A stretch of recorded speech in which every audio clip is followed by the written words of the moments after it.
Hey everyone, welcome back to the Be That 1% podcast. Thank you for your mind, your ears, your energy for showing up today. I'm going to continue my Q&A series here. Not really a series, but more so something that I want to just bring more to the podcast. And so if you have questions via Instagram or you want to email those to me or however you can get the questions to me, send those. And I want to make more episodes around what you and the Be That 1% community want to learn more of, talk more about, hear me and my thoughts on.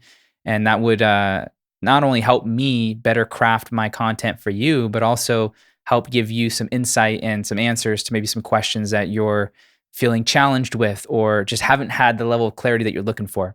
So, the question I'm going to be answering today is how to have more effective meetings.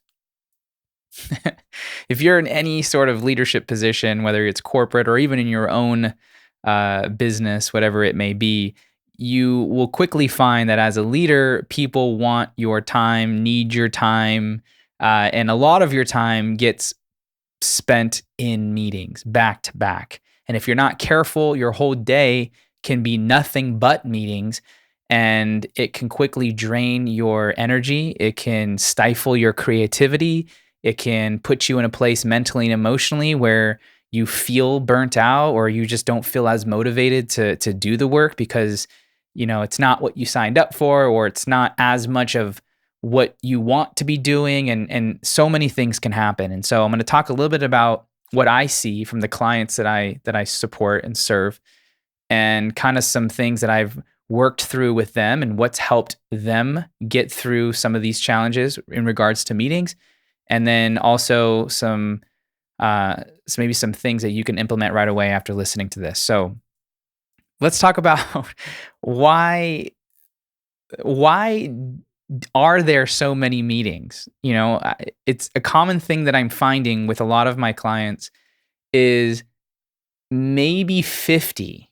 I'd say at least 50% of the meetings that they have are either too long or don't need to happen. Like that, it could be summarized in an email.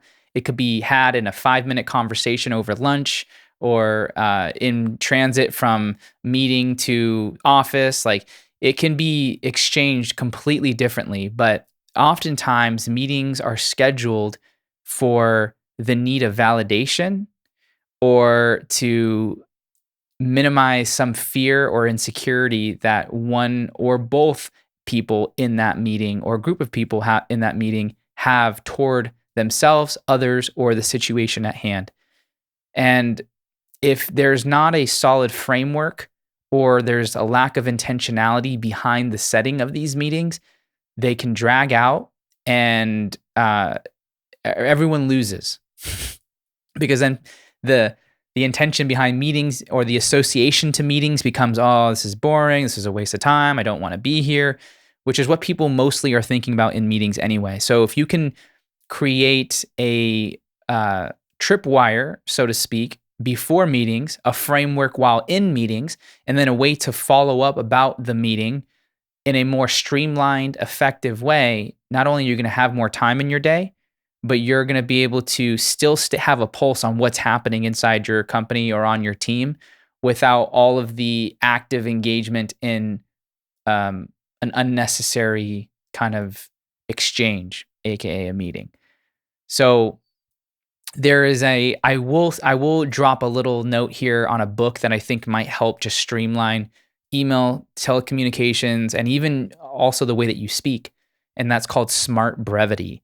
That book is really, really helpful from how do I think about what I'm going to say in the other person's perspective to save them time, right?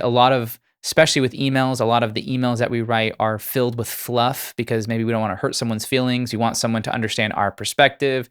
We want them to feel included. And so a lot of that language creates a very dense email when all the person who is reading the email wants to know is what they need to know, but sometimes we get in our own head and we want to people please, or we want to be viewed a certain way. And so that's where the extraness comes in that doesn't need to be there. And so that book does a really good job of giving you real life examples of what a full-length email looks like and then what a smart brevity email looks like, and it's completely different. And once you read it, you're like, oh gosh, I could totally learn more about this, right? So I would definitely suggest that book if you're looking to sharpen anything regarding communications, email, in person, text message, you name it. Okay. If you don't already have this, this is, I guess, step one is come up with a level. Who has access to you? I think it's a lot of leaders that I work with want people to know that they have quote unquote open door policies. They want people to feel comfortable to come to them with ideas, problems, whatever. And that there's nothing innately bad about that, but there needs to be a series of steps that they need to go through in order to get access to you, right? Not everyone can have access to you. Otherwise, you won't get anything done. So they need to know that, you need to know that, and barriers need to be put in place so that not everyone can email you and just set up a meeting and you show up. Otherwise, you're not in control and you can't lead like that, right? So most of your meetings should be either, depending on where you're at in your organization or on your team, like with direct reports or your direct report, right? Like who you respond to, like who you report to, and then who reports to you. Like those are the main focal points. That may sound obvious, but it's important to note. I find that if you're not meeting with them weekly in some form or fashion, call it an email or a 15-minute whatever check-in, a lot can fall through the cracks. And so what I set up with my clients is at minimum 2 times a month, they're connecting in person. Or if they're both traveling, then obviously Zoom or some sort of video conferencing. 2 times minimum.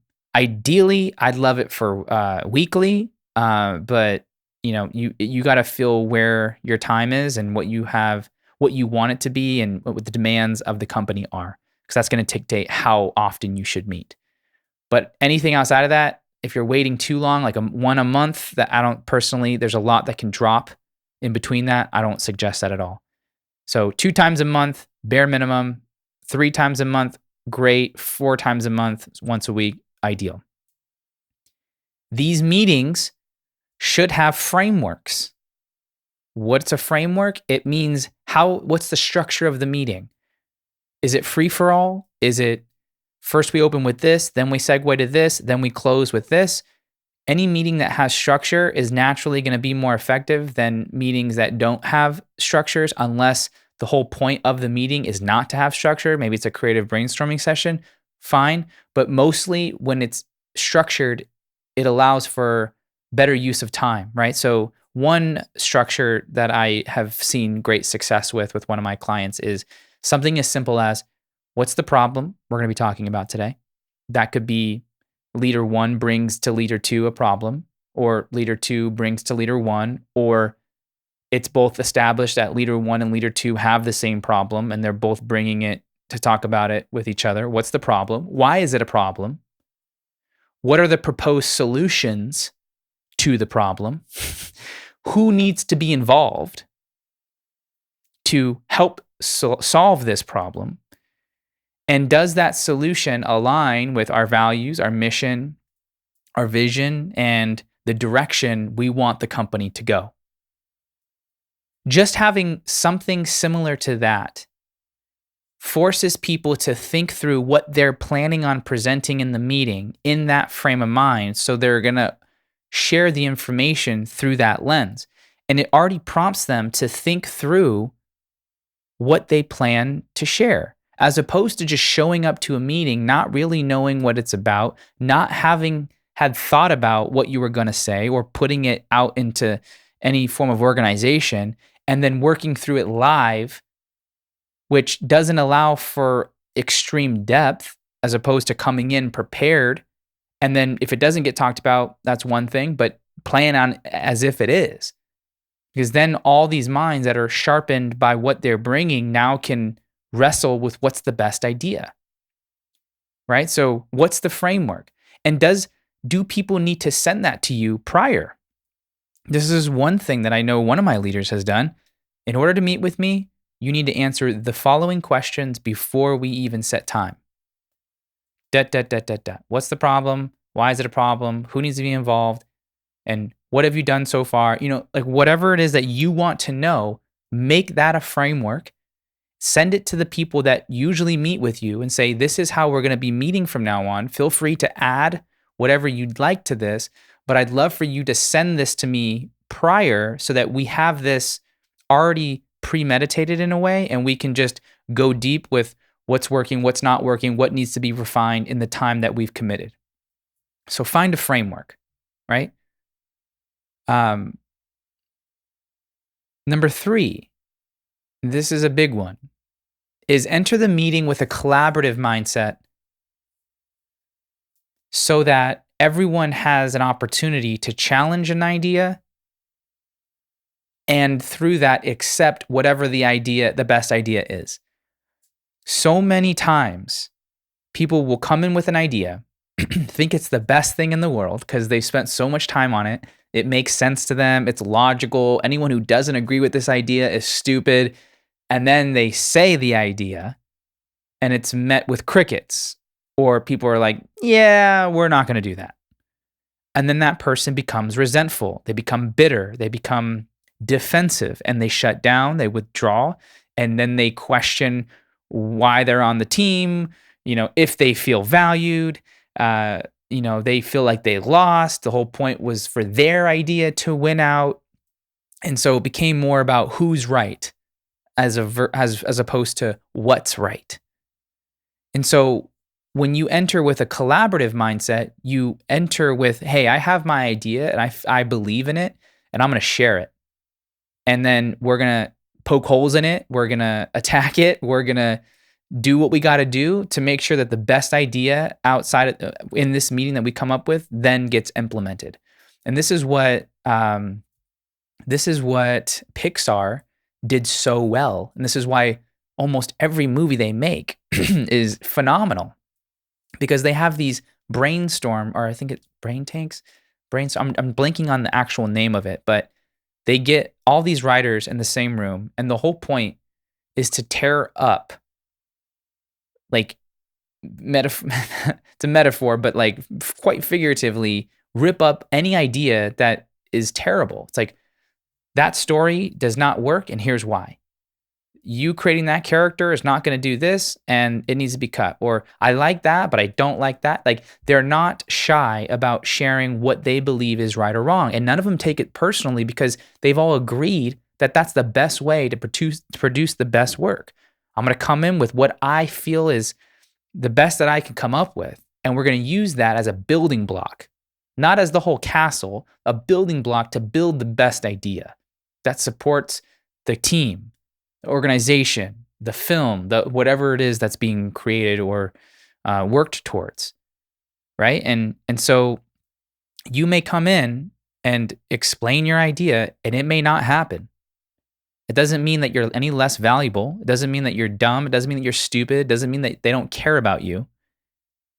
It just means that you did what you could, and sometimes the CEO is just going to make their decision, and you being a part of that team are just going to have to work through that and find another level of resourcefulness. Now, there are times where your idea not being accepted is flat out just rejection and they don't like you. And those might be times where you really do some thinking and being like, is this really the environment where I feel I can contribute? And that might be something that you ask yourself. But I find in most cases, because of the attitudes that people walk into meetings with, they're actually creating negative experiences for themselves, all based on how they're thinking about the meeting and the people in it. And it isn't until that shifts that a new level of interaction can happen and a new level of effectiveness can be met in those meetings, right? So collaborative mindset won't always mean that your idea wins, but you're giving yourself and the environment the best chance to survive and to thrive. So number 2 is, finding a framework that works for the meeting and even implementing it pre-meeting. And third is, most meetings don't need to happen, so maybe condense that into some form of updating, right? And that can go into the framework that we just talked about. And I would challenge you to shorten meetings by 20%. If you naturally and always set meetings for 45 minutes, set it for 30. See what happens. Sometimes you leverage the Parkinson's law here, which states that time shrinks or expands depending on how much time you allot to an activity.